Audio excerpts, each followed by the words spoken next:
சமாதான பிரபு அவர்தான் இயேசு கிறிஸ்து.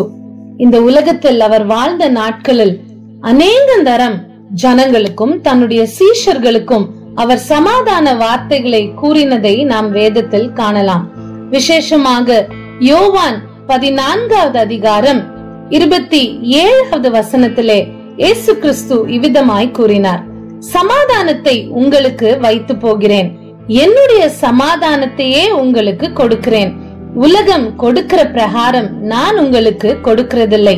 உங்கள் இருதயம் கலங்காமலும் பயப்படாமலும் இருப்பதாக. இயேசு கிறிஸ்து சிலுவையில் மரித்து 3ஆம் நாள் உயிர்த்து தன்னுடைய சீஷர்களுக்கு வெளிப்படும் போது அந்த சீஷர்கள் மிகவும் பயந்த நிலையில் இருந்தார்கள். அப்பொழுது இயேசு கிறிஸ்து அவர்களுக்கு தரிசனமாகி சமாதான வார்த்தைகளை கூறினார் என்று வேதத்தில் பார்க்கலாம். யோவான் 20வது அதிகாரம் 19வது வசனம் 21வது வசனத்தை பார்க்கும் பொழுது, வாரத்தின் முதல் நாளாகிய அன்றைய தினம் சாயங்கால வேளையிலே சீஷர்கள் கூடியிருந்த இடத்தில் யூதர்களுக்கு பயந்ததினால் கதவுகள் பூட்டி இருக்கையில் இயேசு வந்து நடுவே நின்று, உங்களுக்கு சமாதானம் என்றார்.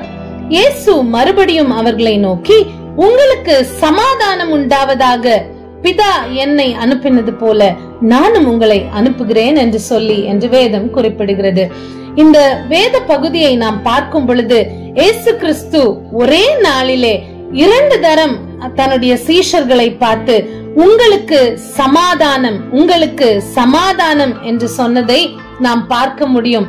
இது மட்டுமல்ல, லூக்கா 7வது அதிகாரம் 50வது வசனத்திலே அவர் ஸ்திரீயை நோக்கி, உன் விசுவாசம் உன்னை ரட்சித்தது, சமாதானத்தோட போ என்றார்.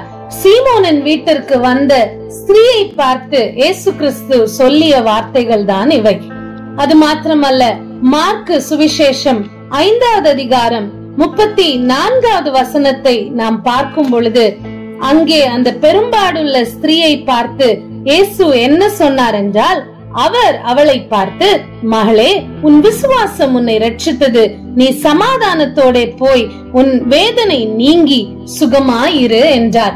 இப்படியாய் இயேசு சமாதானத்தை ஓதுகிற, சமாதான வார்த்தைகளை கூறுகிற ஒரு சமாதான பிரபுவாய் இருந்தார் என்று சொல்லி நாம் பார்க்கிறோம்.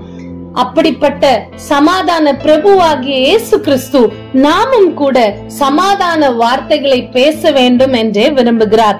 மத்தேயு எழுதின சுவிசேஷம் 10வது அதிகாரம் 12வது வசனம் 13வது வசனத்தை பார்க்கும் பொழுது இயேசு இவ்விதமாய் சொல்லுகிறார், ஒரு வீட்டுக்குள் பிரவேசிக்கும் போது அதை வாழ்த்துங்கள், அந்த வீடு பாத்திரமாயிருந்தால் நீங்கள் கூறின சமாதானம் அவர்கள் மேல் வரக்கடவது, அபாத்திரமாயிருந்தால் நீங்கள் கூறின சமாதானம் உங்களிடத்திற்கு திரும்ப கடவது என்று.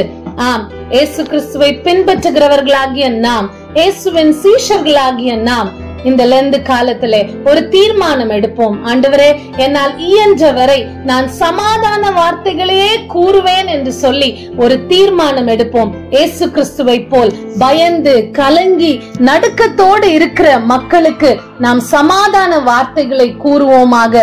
நாம் எந்த இல்லத்திற்கு சென்றாலும் அங்கே அவர்களுக்கு சமாதான வார்த்தைகளை கூறுவோம். இயேசு கிறிஸ்து சொன்னது போல அவர்கள் அதற்கு பாத்திரவான்களாய் இருந்தால் அந்த சமாதானம் அவர்கள் மேல் தங்கும். ஒருவேளை அவர்கள் அதற்கு பாத்திரவான்களாய் இல்லை என்றாலும் கூட அந்த சமாதானம் நமக்கு தான் திரும்பி வரும். எனவே இன்றைக்கு ஒரு தீர்மானம் எடுப்போமா? ஆண்டவரே, இனி என்னுடைய வாயிலிருந்து நான் சமாதான வார்த்தைகளை மாத்திரமே பேசுவேன், தீமையான ஆகாத காரியங்களை நான் பேச மாட்டேன். எப்பொழுதும் எல்லா சூழ்நிலையிலும் என்னுடைய சக மனிதர்களுக்கு அல்லது என்னுடைய சகோதரர்களுக்கு, என்னுடைய குடும்பத்தாருக்கு, என்னுடைய உறவினருக்கு, என்னுடைய நண்பர்களுக்கு அவர்கள் எப்படி பேசினாலும் பரவாயில்லை, என்னுடைய வாயிலிருந்து வருகிற வார்த்தைகள் சமாதானத்துக்கு ஏதுவானவைகளாகவே இருக்கும். ஏனென்றால் நான் சேவிக்கிற நீர் சமாதான பிரபு என்று நம்மை ஒப்பு கொடுப்போமா? அப்படி ஒப்பு கொடுத்து சமாதான வார்த்தைகளையே பேசுவேன் என்று தீர்மானம் எடுத்து பேசுவோம் என்றால் அதுவே அர்த்தமுள்ள லெந்து கால வாழ்க்கை. ஆமென்.